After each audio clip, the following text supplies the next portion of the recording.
La Semana Santa es la fiesta cristiana que recuerda los últimos momentos de Cristo en la tierra, la pasión, la muerte y la resurrección. Es decir, desde que llega a Jerusalén proclamado Salvador, hasta que es procesado, muerto y enterrado, y resucita.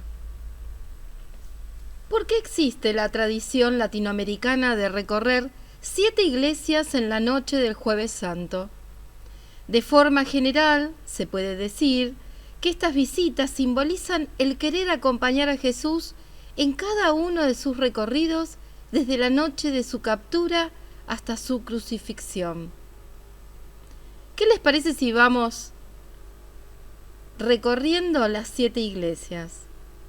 En la primera iglesia se recuerda el trayecto de Jesús desde el cenáculo, en donde celebra la última cena con sus discípulos, hasta el huerto de Getsemaní, en donde ora y suda sangre.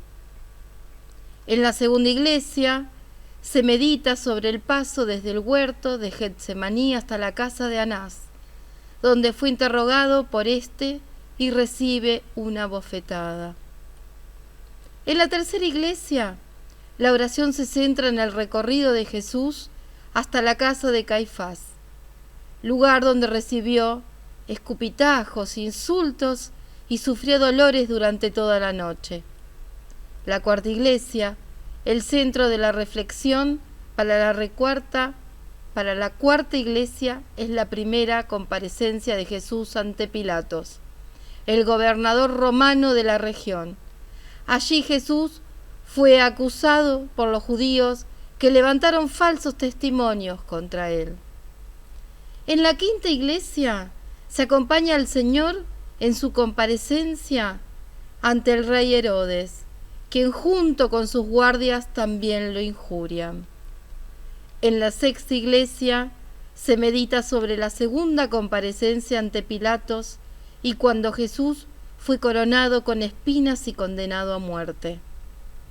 Y en la séptima iglesia, en el último templo, recordamos el recorrido de Cristo desde la casa de Pilato hasta el monte Calvario, llevando la cruz a cuestas, su muerte y su paso al sepulcro, de donde resucita al tercer día. Esta meditación se hace de manera especial y más intensa durante la oración del Vía Crucis. Esto se realiza el Viernes Santo. Les comento que en la Catedral de Buenos Aires está la exposición del Santo Sudario. La pueden pasar a ver esta exposición de lunes a viernes de 9 a 17 horas y los sábados y domingos de 9 a 13 horas. Es algo muy impresionante, lo que les recomiendo que puedan por favor pasar, especialmente en estas fechas tan importantes y tan especiales, y si van a hacer la recorrida de las iglesias, tal vez podrían pasar por la Catedral de Buenos Aires. Les invito a escuchar a Juan Manuel Viati, quien da una explicación sobre el tema de la irradiación con respecto al Santo Sudario.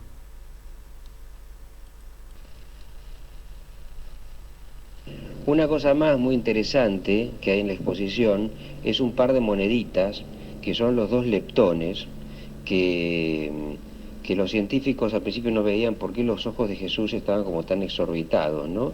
No entendían hasta que vieron con herramientas más potentes, con microscopios me parece, y encontraron una señal que es de las monedas y una cierta escritura que es de las monedas que se acuñaron en la época de Poncio Pilato, que eran los leptones.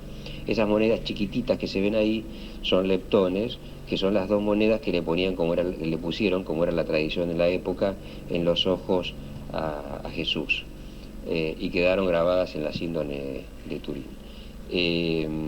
Lo interesante, de la síndone, como vos sabrás, es que los científicos no entienden cómo se grabó eso, no tiene una explicación. La explicación de los científicos es que, de algunos científicos incluso de la NASA, es que se trató de una cisradiación lumínica de origen desconocido emitida por un cuerpo humano en estado de levitación.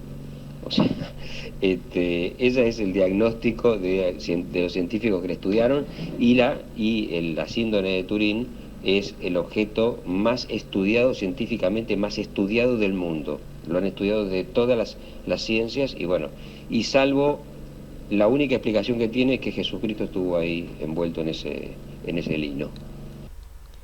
Muy interesante lo que nos estaba contando Juan Manuel Beati. Si van a recorrer las iglesias, si ya lo hicieron, y si también van a visitar la Catedral de Buenos Aires, nos gustaría que nos manden mensajes al WhatsApp 11 30 98 1000 o nos escriban un mail a info@radioamadeus.com.ar y nos cuenten la experiencia y nos manden fotos.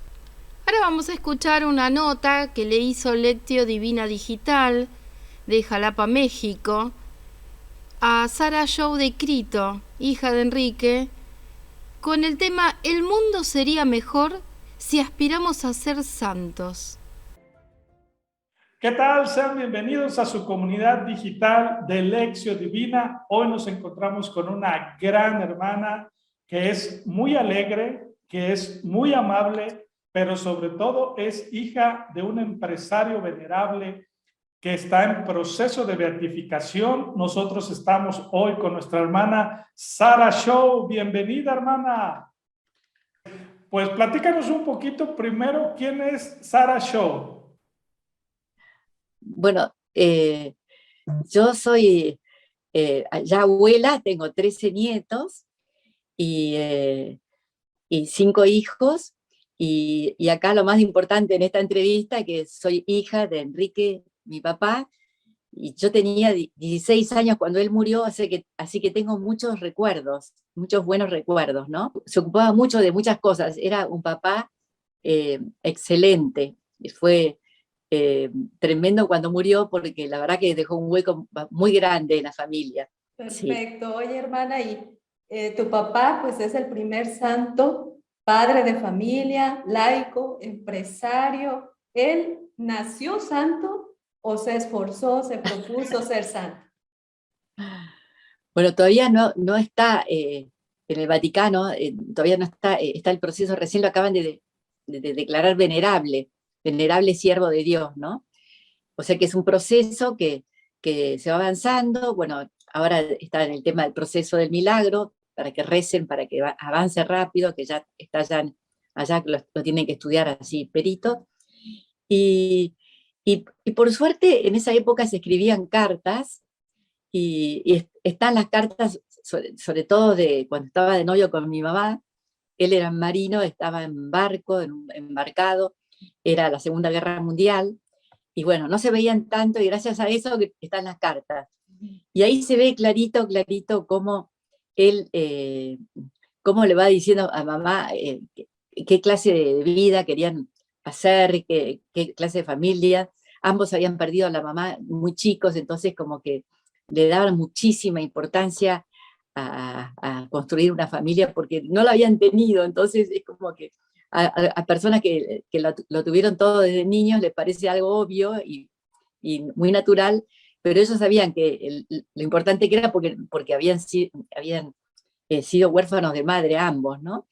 Y en las cartas es increíble, ¿no? Un poco la asustaba a mamá, porque le decía, por ejemplo, estamos comenzando el año, bueno, para hacernos propósitos, es necesario ser santos, le pone, y empezar ya. Sí. Y mamá le contestaba, recordá que yo soy Marta más que María, vos serás María, pero yo soy Marta. O sea, ella también se asustaba y se defendía, porque él decía que en el barco a veces tenía tiempo para leer, y había leído muchas biografías, parece que había un libro como de 50 biografías en esa época que estaba como muy de moda, que ahora no me acuerdo cuál era, y entonces le comentaba a mamá y le decía que toda esta gente que había hecho grandes hazañas, o científicos que habían hecho grandes aportes a la humanidad, pero que todo lo que habían hecho no era nada comparado con ser santos. Y él estaba en un barco, así que ser santos era, no sé, fijarse que el tornillo esté bien pavadita, no era una cosa así muy impresionante, porque son tareas muy rutinarias, que hay que hacer, de chequear todo el tiempo que todo ande bien en un barco, ¿no? Y, ¿cómo se llama? Pero él ya veía eso y le proponía a ella. Y ella lo bajaba a la tierra, le decía esas cosas. Y como varias veces le escribió, como que había como que eso era lo único importante de la vida, que no había otra cosa mejor. Y era muy chico, tenía 21 años, 22 años. Lo vio clarito que el sentido de la vida y que eso era lo que, lo que lo más importante, lo más valioso. Él realmente lo vio y quiso hacerlo. Y después me enteré de una anécdota de Santo Tomás de Aquino que tenía una hermana que era religiosa, y un día la hermana, que ya él había escrito esos 14 famosos volúmenes que escribió de esta Suma Teológica y todo eso, y le dijo, decime por favor cómo se logra ser santo. Y él le contestó, queriendo. Entonces ella, la hermana, que era la hermana mayor, le dijo, pero vos que escribiste tanto, me estás contestando con una sola palabra. Bueno, si querés, queriendo querer, le dijo él. Y yo creo que mi papá quiso, quería querer y bueno, y buscó el modo, o sea, apuntaba bien alto, apuntaba para eso, que era acercarse a Dios y estar siempre en la gracia de Dios. Así que, pero me encantó cuando esa anécdota se me quedó grabada porque pensé, así, claro, mi papá quería y bueno, y en cada momento, bueno, no hay recetas mágicas, hay cosas distintas para hacer en cada momento, no se puede decir que hay una sola cosa para ser santo, ¿no? Es muy variadito. Y acá veo que también me hicieron otra pregunta de los peldaños, ¿no? De los Sí, sí, sí, peldaños. claro, es lo que te queríamos preguntar, que en qué consistía el peldaño de amor a Dios que hizo el programa de vida, que bueno, tu papá lo hizo como programa de vida. Platícanos un poquito. Él decía en las cartas, por suerte estaban esas cartas, porque si no hubiera sido muy difícil saber qué es lo que pensaba, ¿no? En las cartas a mamá, en las cartas de amor que se acaban de publicar, unas bastantes frases, él decía,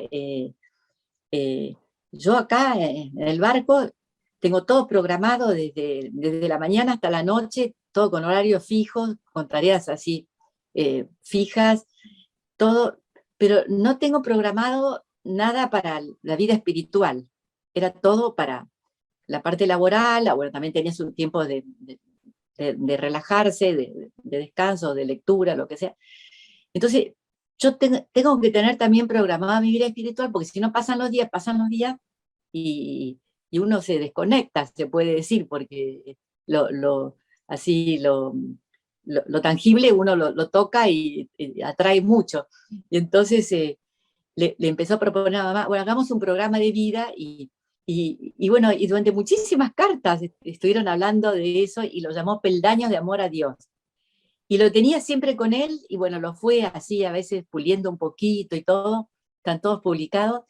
Y en el fondo era lo mismo de siempre, rezar el rosario, ir a misa si podía todos los días, y él no podía porque estaba en el barco, el ofrecimiento de obras, muchas cosas las tenía que hacer así, inspectores para adentro, porque no podía estar, por ejemplo, bendecir la mesa de la comida delante de todos, por respeto a si había otras personas que no pensaban así como él o lo que sea. Eran todas las mismas cosas de siempre y realmente trató de cumplir hasta su muerte. Yo creo que las cumplía, porque recuerdo que iba muy tempranito a misa, a las 7 de la mañana, y volvía y tomaba el desayuno con nosotros antes que fuéramos al colegio, y él volvía de la misa y tenía un largo día laboral, pero lo primero era eso, y bueno, y eso los peldaños de amor a Dios, todas esas normas de piedad como un plan de vida, y le decía a mamá, entonces en ese momento no había asociaciones laicales, solamente la Acción Católica, después surgieron un montón de así movidas por el Espíritu Santo, por el Espíritu del Concilio, lo que sea.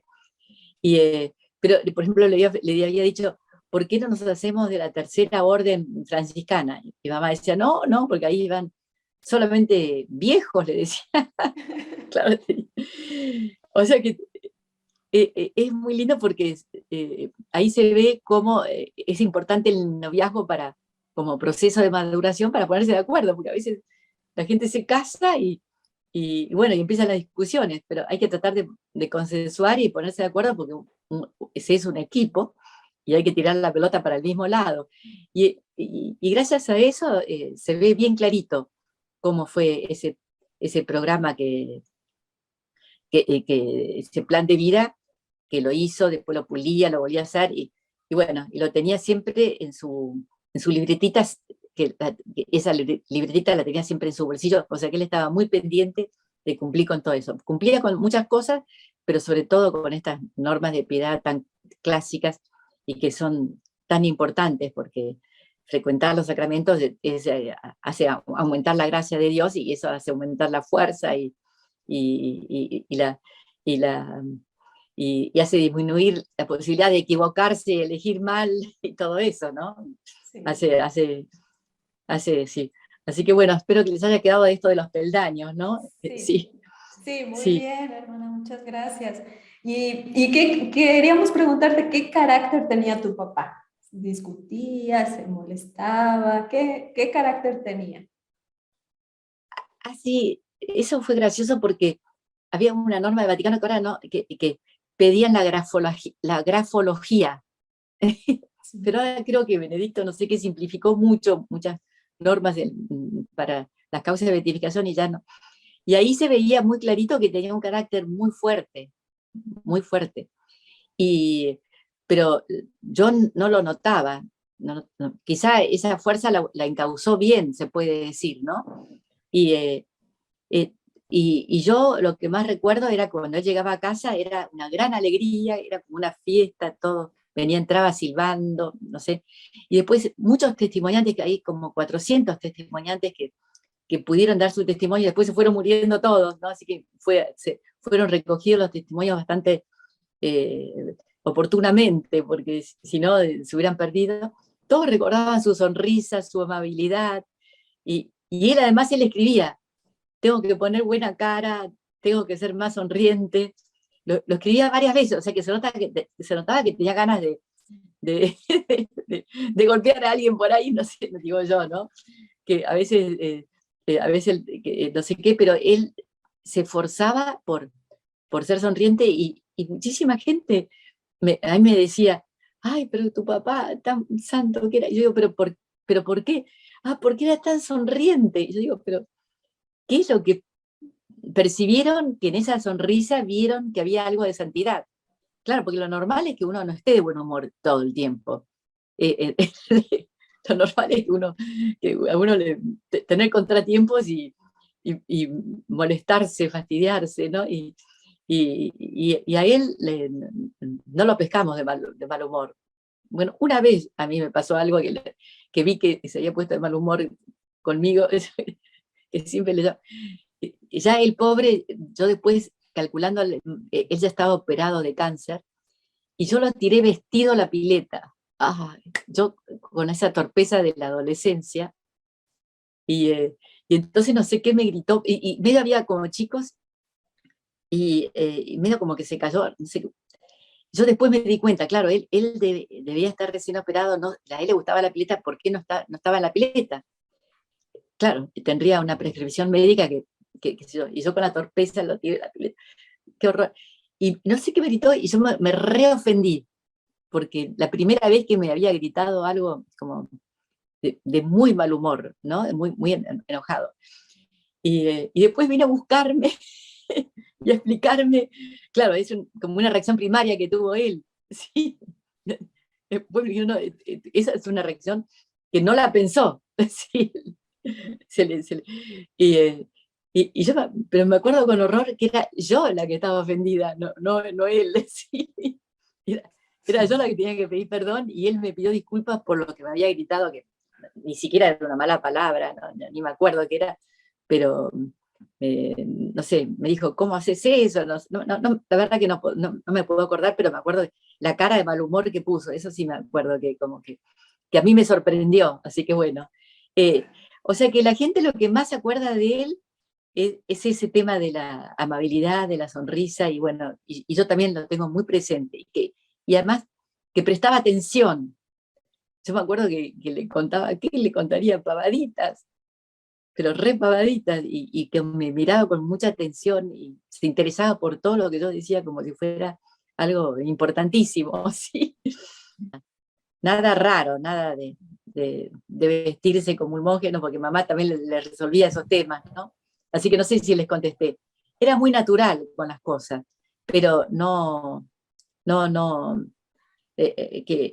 las cosas, él escribió un libro que se llama Y dominar la tierra. O sea que Dios nos ve como co-creadores. No es que rechazaba lo material o despreciaba las cosas, no, al revés. Él valoraba, si veía una puesta de sol, nos la marcaba, miren esto, de todo, valoraba, pero todo encauzado, ¿no? En su lugar. Porque hay gente que se pone frenética, pues, si no tiene el último celular o lo que sea. No creo que mi papá se haya preocupado por esas cosas. No se preocupaba por tener un buen auto. Él quería que funcione, ¿eh? Sí, sí. Aunque no vaya tan rápido. Bueno, no sé si les contesté, ¿no? Pero Sí, también hay varios testimonios sobre este aspecto de su vida, sí. sí, sí.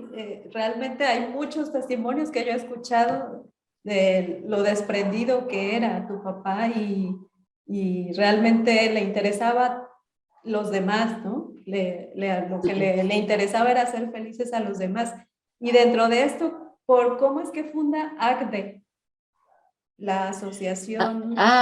Sí, eso es bastante interesante, porque él, cuando terminó la Segunda Guerra Mundial, pidió la baja enseguida. Él ya tenía ganas de irse, pero como había una guerra no podía pedir la baja, porque no era el momento oportuno. Entonces, la cuestión que la cristalería Cesta estaba con un acuerdo comercial con Corning, que es una empresa norteamericana la que hace las Pirex. Entonces, le dijeron que haga una pasantía de un año para estudiar el tema de la producción del vidrio, y después se vino acá, a la Argentina, en el año 46, así que yo nací allá, y en el año 46 él tenía 25 años. Una de las primeras cosas que hizo fue al episcopado, ya estaba conectado con la Acción Católica, y le dijo al obispo que él quería ayudar, colaborar, en qué podía colaborar. Y entonces el obispo de ese momento le dijo, tenemos un pedido de los obispos europeos que están en plena posguerra y se están muriendo de hambre. Sí, los europeos, porque toda la cadena de producción de alimentos estaba destruida. Claro, la Segunda Guerra Mundial destruyó todo. Después con el Plan Marshall empezaron a trabajar todo, después de 4 o 5 años ya se organizaron, pero no es tan fácil organizar todas esas cosas. Entonces, podrías ayudar a mandar alimentos para allá. Vos pedile a tu padre, que tiene muchos amigos, tu suegro, tenés un montón de tíos. Y entonces él empezó a tocar puertas y a decirle, por favor, a organizar, y empezaron a mandar cosas a Europa. Y cuando ya había más no era necesario mandar más, porque ya estaba Europa ya marchando, ya estaba marchando bien, y este grupo, que él era el menor de todos, ya se habían hecho amigos. Y entonces dijeron, bueno, si no hacemos algo juntos no nos vemos más. Porque es cierto, cuando uno hace una tarea, está unido con alguna tarea concreta, uno se ve, y si no, es como con los compañeros de colegio, uno se ve una vez al año, con suerte, ¿no? Porque uno no sé, el abanico se abre y todo el mundo se dispersa. Y esto querían hacer algo, y todos eran muy buenos, así, muy admiradores de la doctrina social de la Iglesia. Y entonces dijeron, bueno, vamos a hacer una asociación que sea como para promover la doctrina social de la Iglesia en el mundo empresario. O sea, es una red de empresarios que admiraban mucho, que admiran mucho la doctrina social de la Iglesia y como que quieren vivirlas porque en las empresas hasta funcionan mejor si hay honestidad, si hay respeto, todas las virtudes cristianas, ¿no? Así que así fue que se fundó ACDE, que ahora está por cumplir su 70 aniversario. Y en esa época, como había un gobierno un poco autoritario, como que nadie quería un poco sobresalir, así que fue el primer presidente, fue como fundador y primer presidente fue mi papá de ACDE, ¿no? Y era el más chico. Pero muy lindo cómo se unieron con una tarea concreta como era juntar alimentos y mandarlos. Esa es muy linda la historia, sí. Así que ahora que estamos con otra guerra tremenda, es como que uno de golpe, ¿no? Se sobresalta, ¿no? Porque se sabe toda la destrucción que estas cosas ocasionan y después que también es difícil después construir las cosas de nuevo, sí. Así que bueno. Sí, es cierto, tienes toda la razón y sobre todo la importancia de que haya esta espiritualidad en las empresas, porque bueno, también muchas empresas ya dejan de lado todo este aspecto espiritual y pues por eso pasa lo que pasa, se convierte a veces en una tiranía, ¿verdad? Las empresas, porque precisamente han dejado de lado a Dios. Pero sabemos también que tu papá tenía una socia que consultaba para tomar sus decisiones. Sí, él escribió un librito que se publicó después de su muerte sobre la Santísima Virgen. Él era muy, muy mariano, ¿no? Y también era empresario. O sea que él escribió sobre la Santísima Virgen muy lindo y él le rezaba como si fuera una socia, porque dice que si uno tiene un socio, uno tiene que esperar que el socio consienta algo, consultar al socio. Él decía consultar a María antes de tomar una decisión importante, y que uno no se puede cortar solo, o sea que él como que pensaba qué haría María en ese momento, que la Inmaculada, la que nunca ofendió a Dios, y dice que eso lo ayudaba mucho, y escribió bastante sobre consultar a mi socia, y yo creo que por eso, porque ¿cómo hacía tantas cosas tu papá? Y yo pienso que debe ser que le indicaban cuál era el camino adecuado, de lo que sea, porque si no, no hay explicación que todas las cosas lindas que hacía y que los testimonios que hay sobre él.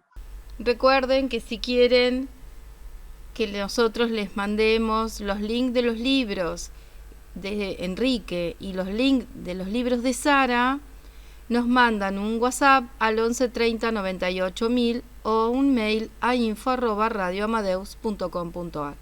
La página de Enrique, para que puedan saber mucho más sobre él, es www.enriqueshop.com. Antes de despedirnos, queremos mandarle saludos a Charlie Bonfiglio. Esperemos que se esté recuperando. Es uno de nuestros oyentes fieles que siempre está y siempre nos escribe. Así que estamos rezando por su pronta recuperación. Mis mejores deseos para esta Semana Santa. Que Dios los bendiga y que tengan un día lleno de paz y mucha felicidad.